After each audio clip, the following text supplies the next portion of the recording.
Voici à quoi ressemblera la gare Marseille-Saint-Charles dans une dizaine d'années, plus grande et surtout plus fonctionnelle pour accueillir davantage de trains, avec notamment un TER tous les quarts d'heure sur l'étoile ferroviaire marseillaise en direction d'Aubagne, de Miramas et d'Aix-en-Provence. Beaucoup plus de trains sur les grandes lignes et aussi sur les trains du quotidien, ce qui est très important pour nous, pour le territoire, pour désengorger aussi ces autoroutes et cette saturation automobile sur nos routes.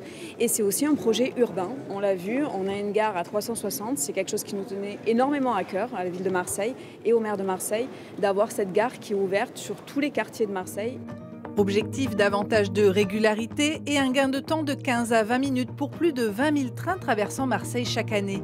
Mais pour cela, des travaux colossaux s'annoncent avec la création de 4 voies souterraines. Dans les défis techniques, effectivement, le tunnel de 8 km et la gare souterraine, parce que sous les halles Saint-Charles que vous voyez ici, il y aura une gare souterraine à 25 mètres de profondeur. Ça, ce sont deux défis techniques extrêmement importants.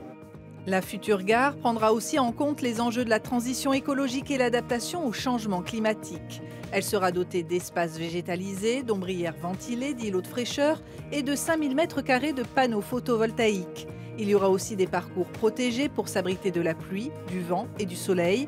Tout cela à partir de matériaux durables et bas carbone.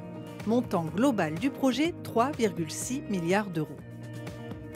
On a un gros tour de table avec 40% de l'État, merci à l'État, 20% à l'Europe, merci à l'Europe, et puis après le reste, c'est les 40% collectivement par les collectivités territoriales, donc 40% de la région.